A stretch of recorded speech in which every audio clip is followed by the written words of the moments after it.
Hey, what is up, everybody? This is Stevie Breach coming to you here today. We are live, home from work. We just picked the kids up from school, came over, picked up, did a little bit of notes right here to keep us on track. 100% truth. I'm a little bit cranky today. I'm a little bit of a bad mood. I don't think that's going to kill the stream. I don't think that's going to make for a bad video, but I am going to go off on a little bit of a rant today. We are hours out from WWE Monday Night Raw. It basically started at 4 o'clock. That was 24 hours ago. It ran until about 6:30 here on the West Coast. And I had a very bad viewing experience. I still don't know what I did wrong. I don't know how to fix it in the upcoming future. I don't know if I just had a bad night and something is wrong with Netflix and Apple or Netflix in my area. But still to now, once the show was over, I tried to restart the show. Once I woke up in the morning, I tried to restart the show. When I got home from work, I tried to restart the show. And on Netflix, I can watch anything and it plays fine. I can play an old Monday Night Raw and it plays fine. But when I pull up the September 15th edition of Monday Night Raw, even from the very beginning, I mean, the words are outlaid on the front of the screen. It says Monday Night Raw, it says the date, it puts the advisory in the corner. So it has that, but as far as like video, there's nothing. I get audio, I can hear it. I basically had to sit down and listen to Monday Night Raw. Raw would not play on my Apple TV. I restarted the Apple TV. I closed the app. I looked for an update to Netflix's app on Apple TV. I did everything other than reset the whole box back to scratch and start over fresh. But I went to Netflix on my MacBook. Same deal. I went on my iPhone. Same deal. I went on my iPad. Same deal. Was not able to get picture. I pay for picture. I think I have ads free as many streams as I can get. I think I have the highest tier of Netflix accounts because we have so many kids and everybody wants to go to their room. Everybody wants to watch something different, that we don't need to be like, going room to room saying like, hey, we need to borrow the Netflix. I need you to close out your account. But WWE has not tweeted about it. I've asked wrestling writers. Nobody, picked up the story. I don't know if it affected like 1% of people out there in the world. I was going to Twitter and I was searching WWE Raw and the word black for black screen. And basically, I saw other people having the same problems.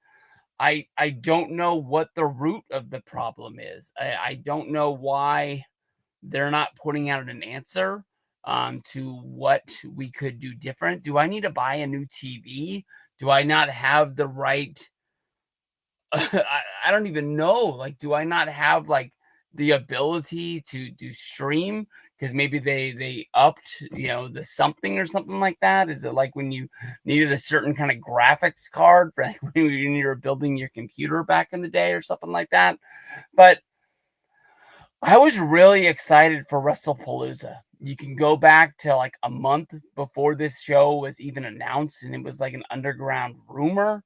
Um, and just like I kept billing this as like this is going to be one of the biggest wrestling pay-per-views of all time. WWE is going to merge with ESPN and they are going to put their backing behind it. I saw Seth Rollins, I saw Paul Heyman on ESPN today. They were talking it up. They were trying to build this as a big show. But here, honestly, with a week left, I don't know if this is going to be the biggest show of all time. I don't think it's going to be the biggest show of all time for a few reasons. I think my fandom got really bumped down because of the fact I wasn't able to actually watch Monday Night Raw. I used to listen to a lot of football. I used to listen to a lot of basketball on the radio while I was at work. You have to kind of like use your imagination, but I was working.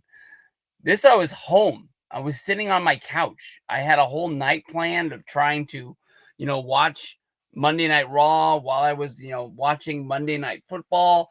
And I spent the whole night trying to kind of like find a way to watch Raw and wasn't able to do it. And honestly, we've talked a lot about, VPNs and, illegal wrestling streams that are out there on the internet. I wish I would have known of one because I would have gone and checked it out because it would have been one of the only ways that I could have watched Raw last night.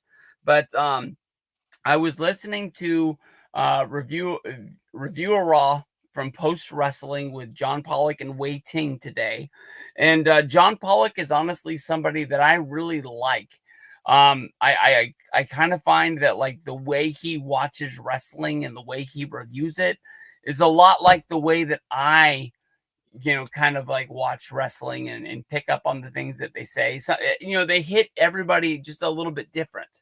But I heard Joe Tessitore on Monday Night Raw, and he was talking about Wrestlepalooza coming to ESPN, and it was going to be on the new, updated, beefed up ESPN app. And Joe Tessitore laid out the instructions of basically, go to the ESPN app, download it. If you have it, make sure it has been updated, and you will be able to watch Wrestlepalooza on Saturday. Nothing about the fact that you need to purchase a tier. You need to make sure that your cable company offers the ESPN app, how to go into the app and verify that you are a cable subscriber with a certain amount of company.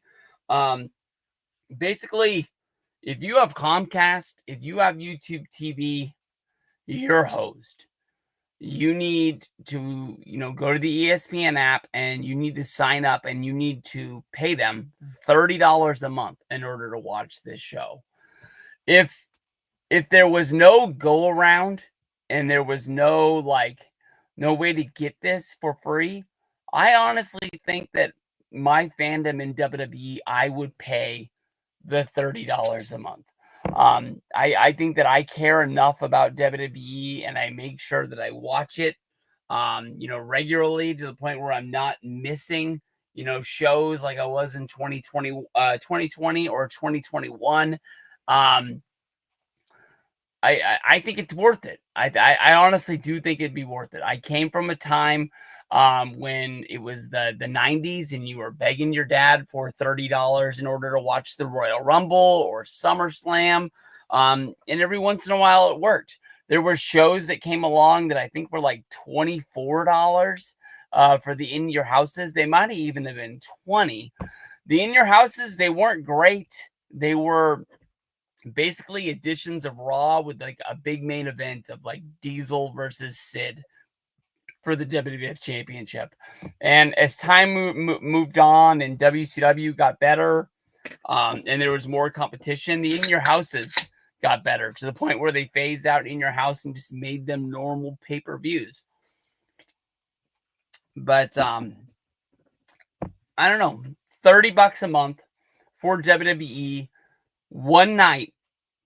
You don't get to watch Raw. You don't get to watch SmackDown. Heck, you can't even watch WrestleMania 4, SummerSlam 1991, Breaking Point, what was that, 2009? You can't watch the old stuff. You sign up for this app, you're basically just going to be able to watch these WWE PLE super shows. And, when it's, SummerSlam season or WrestleMania season, Royal Rumble, there's no doubt in my mind it's going to be worth $30 a month.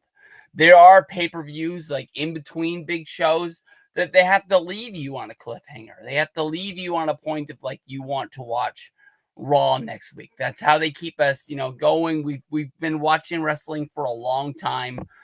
We know what it's going to have to be. But I really think from Joe Tessitore talking about the WWE app on Raw, there's going to be people who at least aren't just going to the ESPN channel, thinking that WWE is going to be on. At least now they're going to the app, but they're going to make ESPN sell themselves to that customer.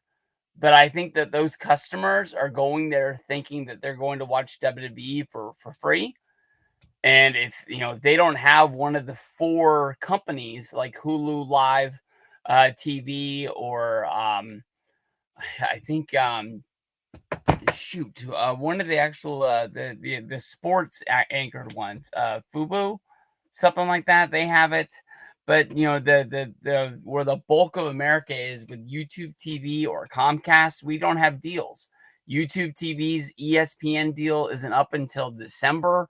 And if you follow sports enough, like we just went through it with the beginning of college football, and YouTube TV was going to lose Fox. They were going to lose Fox Sports 1. They were going to lose all Fox programming.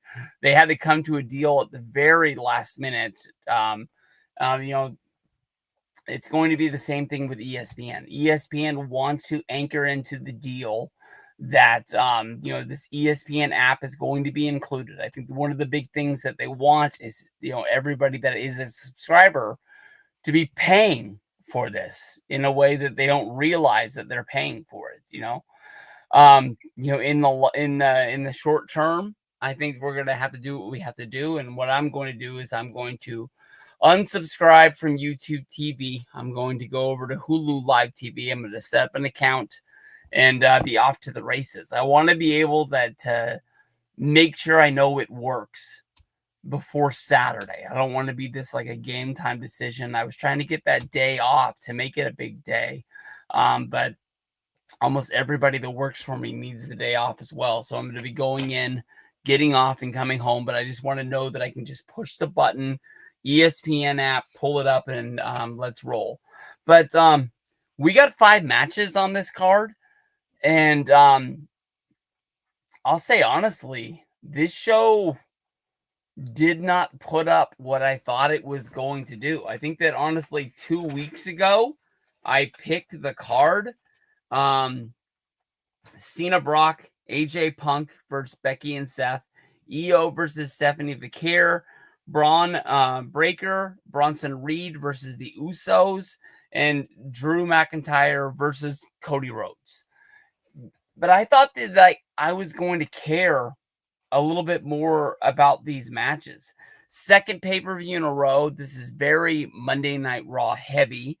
I believe on the last show, Clash in Paris, SmackDown only had 1 match on that show as well. But, they were, doing the SmackDown overseas basically with the same theme of Clash in Paris that made SmackDown be like a really big show. Of course, Sami Zayn won the United States Championship. So I think they try to tie in SmackDown as being like a special part of that pay-per-view experience. But these 5 matches, I don't care about as much as I really thought that they were building them up. I think that I can get excited for these matches when they start, but I don't think I'm really like throwing streamers at my TV when these guys come out to the ring.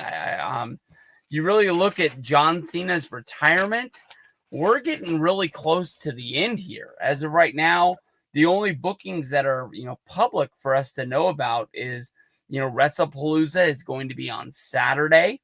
No guarantee of him showing up on SmackDown Friday night, but Brock Lesnar is going to be there. Do we get some sort of surprise there? No knowing if he's going to be on Raw on Monday. You got to think that he's going through a war before this with the Brock Lesnar match. But we're not going to see him again until probably October 11th, which is the Crown Jewel show in Australia. He's booked for November 10th in Boston for Monday Night Raw, November 17th the following week in Madison Square Garden for Monday Night Raw. November 29th is the Survivor Series, where they're going to be doing War Games in San Diego. I don't want to pat myself on the back, but me and my buddy Freaking Yaya 88 Miguel are going to be going to that show. And then the last go round, December 13th, Saturday night's main event, Washington, D.C. I don't want to say that I'm going to have a tear in my eye that night, but it is sad, and it's really hard to believe that we're only guaranteed 6 more times with John Cena along the way. I saw some pretty cool future bookings. Most people have the Brock match just being a one-match thing. It's not going to be like a long-standing storyline for the rest of his time. Some people think that, it's going to be like him versus Dom for the IC title, and then he kind of gets roped into the whole Judgment Day storyline that they end up using Finn Balor and Dom to break up Judgment Day. Maybe Dom goes on his own with all of the El Grande Americanos or something like that. And then Survivor Series, does he join like Team Roman or something like that to fight against the Vision? And then Saturday night's main event is up in the air, but probably the best match that most people are throwing around is him, versus Gunther. Gunther hasn't had a match since he dropped the World Heavyweight Championship. But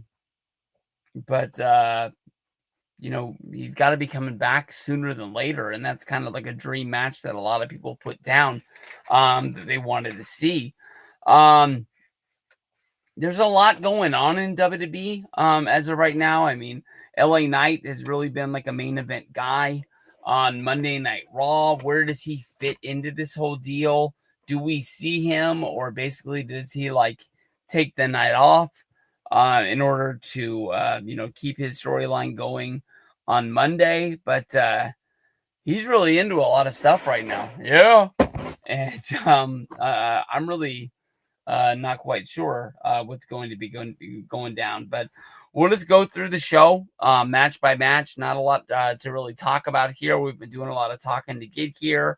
Almost now, we just got to get through it. And I hope everybody out there is able to actually see the show that hopes to it. We were really spoiled by the WWE Network back in the day. I hope everybody knows what we had, when we had it. And, Peacock, they did really well keeping it at a normal, affordable price for almost any wrestling fan out there in the world. I'm hoping that, kids out there, probably grew up, from WrestleMania 30 to now. And, they were just paying $10 to $15 a month in order to watch the PLEs with WWE Network and Peacock. Of course, WWE Network never went up in price the whole time that it was rolling until it rolled over into Peacock.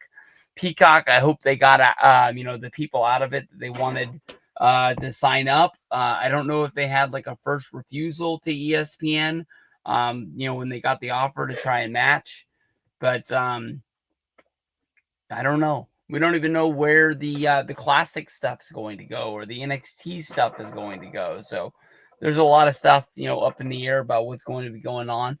How about this? NXT is going to have one hell of a show tonight. NXT Homecoming. It's been a long time since NXT put a show on that was kind of like on my radar. Not the fact that they were just having a show that was going up against like a AEW PLE or something like that. This is just a normal show. And they've, packed it with like William Regal, Finn Balor, basically, Rhea Ripley. We've got Stephanie Bakir. Tyler Breeze is coming back. Anybody who's anybody is going to be there. And when I was looking through all the names that was going to be there, there's always surprises. There's always somebody that's going to come out that, isn't advertised. I wish, honestly, that Kevin Owens found a place to be there. I would love if Charlotte, Bailey, and Becky Lynch found a way to be there. That was kind of like my golden era of NXT, where I felt like I was coming home from work and I was watching NXT each and every week. I was following along with the takeovers, and I really knew what was going on. For a long time, I would watch a takeover when it came out because it was like a pay-per-view event, and I wanted to get my money's worth for the streaming thing. But it's honestly, it's been a while since they've done anything that was on my radar, and that was kind of like when I cared about it. So I would hope that like they have those special things in the tank. I know that Sami Zayn's going to be there, so maybe if we had a Sami versus Kevin Owens confrontation, I would think that was really, really cool. And even though like Bailey's basically starting a new gimmick on Monday Night Raw where she's going batshit crazy, and then Becky Lynch is in the middle of this whole deal with Seth, and Charlotte is teaming with Alexa Bliss. If they just came together for one night to just, realize what it was when Sasha Banks was there, and how special the women's division were, and how cool it was that all, three of the four got brought up to Monday Night Raw all at the same time. And then, you pat Bailey on the back basically by saying like, she had to stay behind, but it wasn't like the women's division just completely flopped and everybody was like, well, what happened to the women's division? Because they're all sitting over on Monday Night Raw. And then the fact right after they get called up, they're basically all in a main event spot, you can say, at WrestleMania 32 in a match that everybody was caring about for the new women's championship. But it's been a while. Thank you, NXT. Tonight should be a really good night. I'll blaze through this so we can all get ready to sit down and watch. But WWE Championship match, I can argue with you that with it being added last, it was added last Friday on SmackDown when Cody Rhodes made his return to SmackDown, attacking Drew McIntyre, who was trying to end the career of Randy Orton. Drew's just trying to find his spot. He has been a main guy in WWE minus the times he's had to take off due to injury since WrestleMania 40.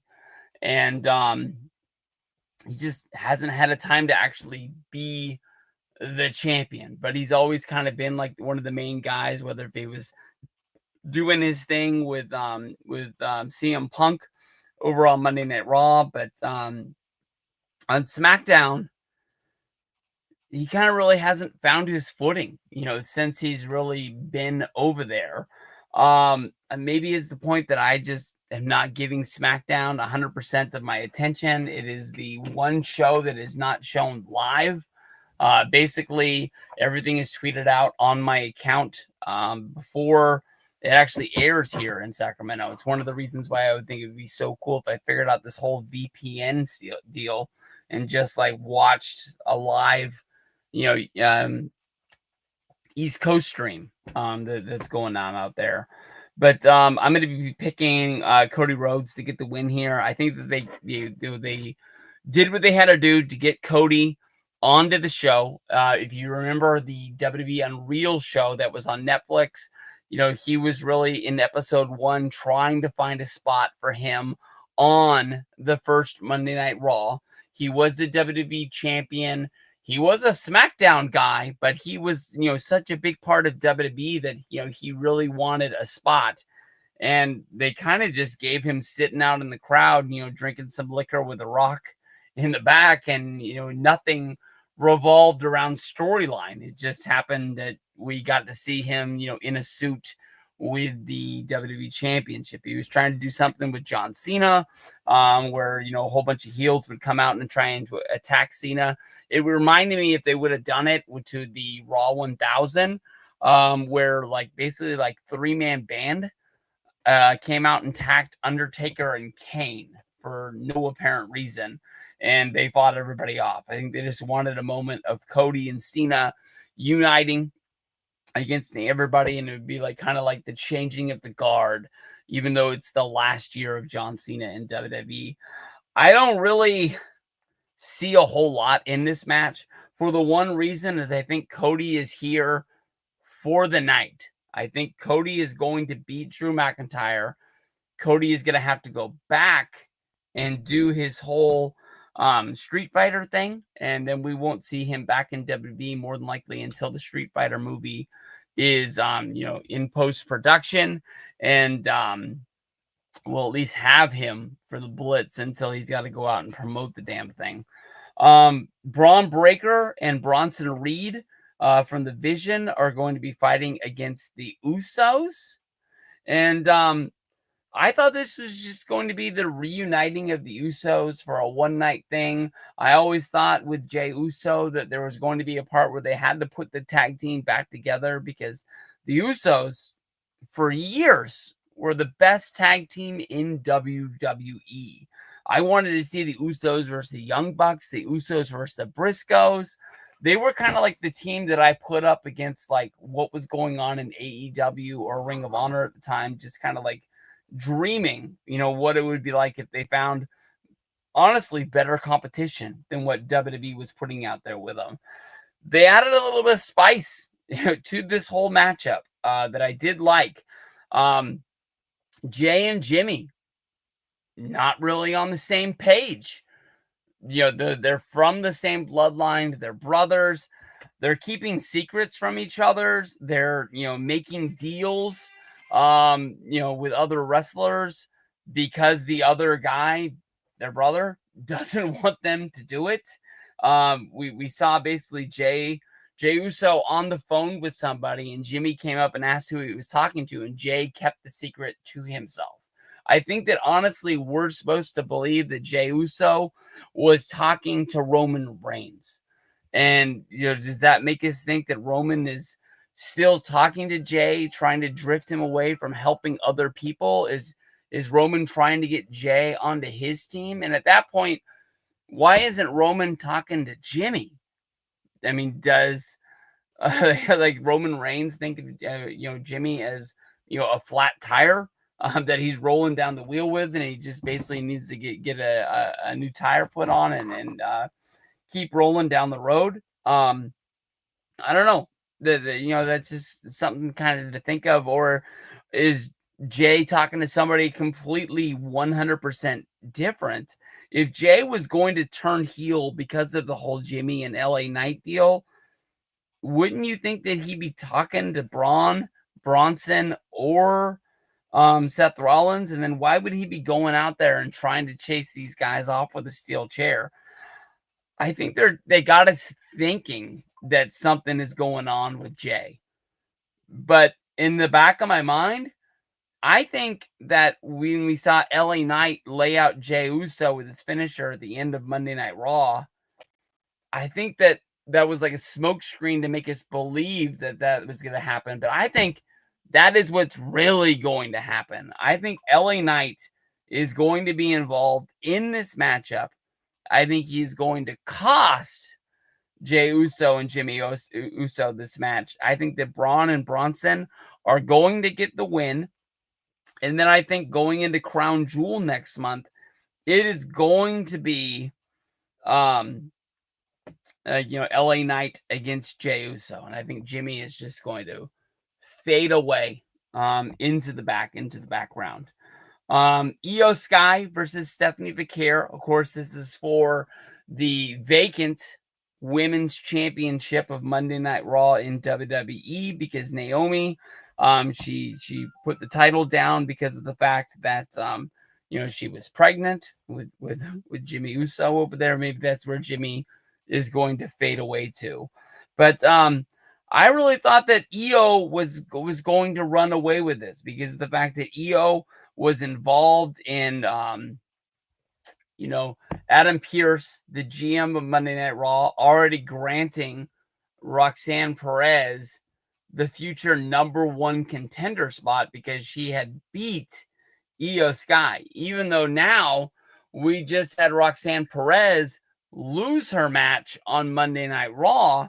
I would wonder if that's basically going to weigh, even after Raquel Rodriguez won her match the week before. I thought that Roxanne was kind of like top dollar in the Judgment Day of the women's division to keep her hot for when Liv Morgan returns. But they're cooking something good over there, and even the fact that I didn't understand what was going on with Stephanie Vicaire the last few weeks. Where was she on Monday Night Raw? The first time that we'd seen her was on NXT last week when she came out to confront the Bad Girls, setting up the 6 women tag team match that is going to be going down tonight, to the point where on Monday Night Raw, people were asking questions if this match was even going to happen. We had Roxanne Perez ask if she could be added to this match. Io Sky was asking if they were going to do a contract signing.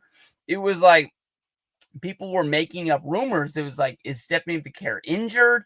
Is Stephanie Vicaire not going to be able to wrestle? Maybe because of the same thing that happened to Naomi. There was lots of huge questions out there, but my original thought when this match first got made was I love Stephanie Vicaire. I think the first time I saw her was in this year's Royal Rumble, and I knew something was special with her.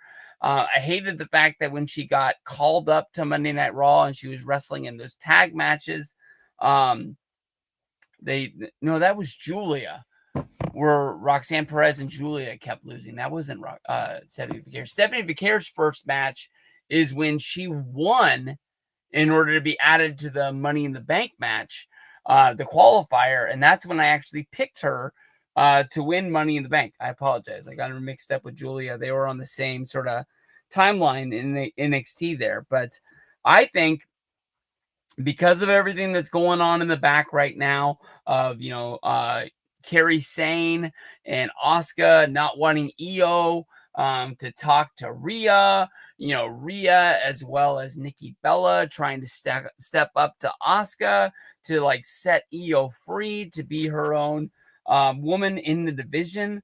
Basically, what I'm saying is I think Asuka, who promised Io Sky that she was going to stay out of the matchup, I think Asuka is going to interfere in this match. Stephanie Vicaire is still going to walk out where she is going to be the champion.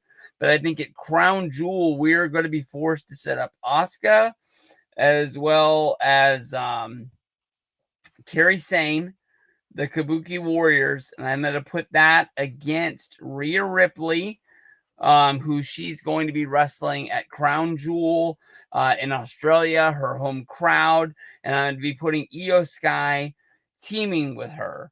And I think that them two finally being able to be friends as well as rivals, I think that what that will do will honestly give Rhea a huge pop in her own country, making both of them baby faces, setting them up for this match down the line, where basically we'll be able to get Asuka.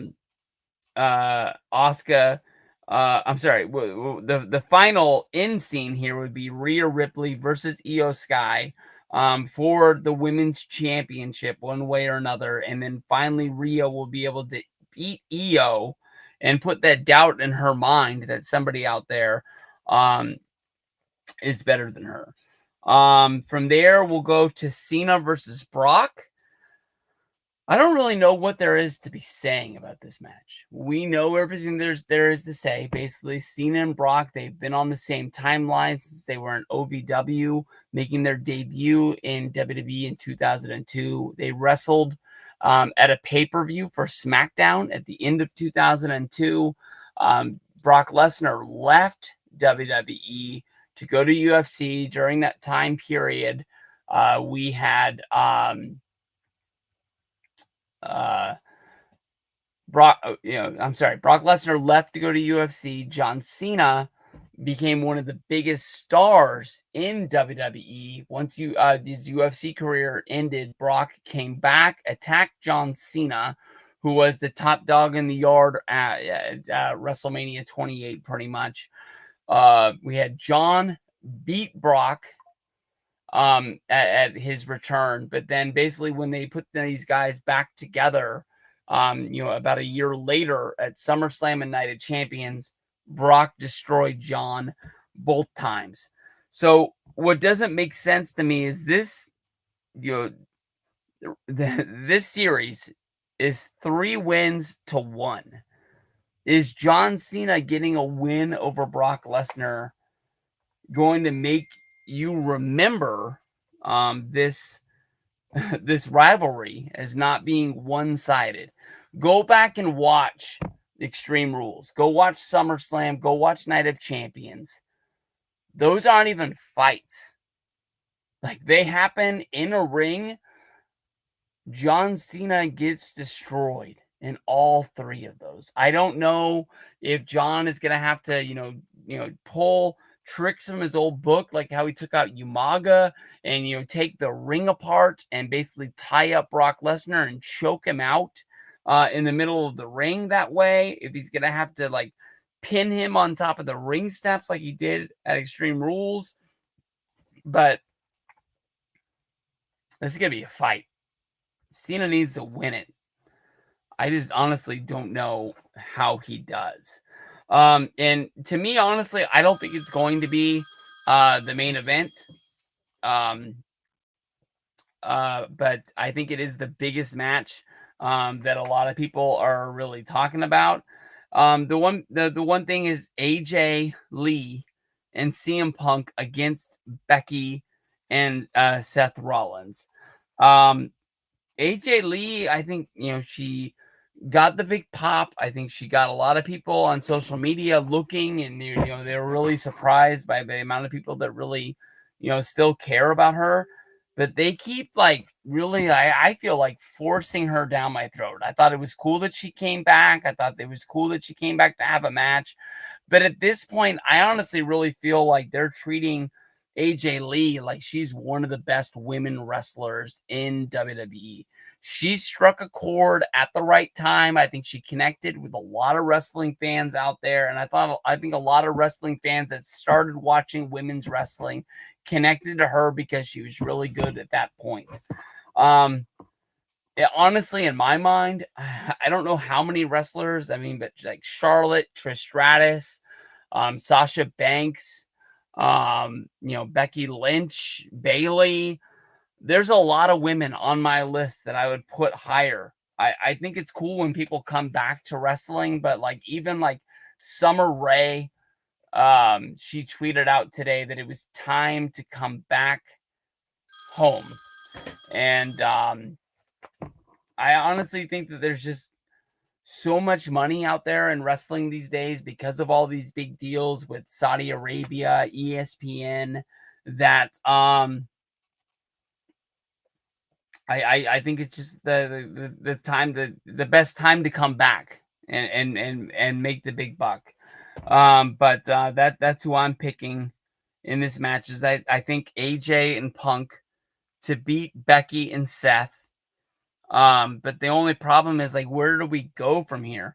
With AJ Lee and CM Punk beating Becky and Seth, does this set them up for Crown Jewel to have championship matches? Are we going to be seeing AJ Lee get an Intercontinental title shot against Becky Lynch? Are we going to be getting CM Punk against Seth Rollins?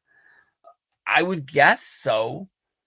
But then how do they worm out of both of them winning? I don't know. But I guess that's the point that keeps me watching and keeps me joining enjoying the show. But that's gonna be, WrestlePalooza. I hope everybody out there has a way in order to watch the show. I hope that everybody out there is able to stream the show and watch it. I just hope that everybody knows they got to pay for it, and that's what sucks. But we'll see what's going down. All right, I gotta go because I gotta pick up Jack at school, I guess, and he's called a few times, so I'll go get him. Peace out, everybody. I'll see you guys down the road. Yeah. Jack wants you to pick him up now. Oh, let me just jump on that. Be his servant for the day.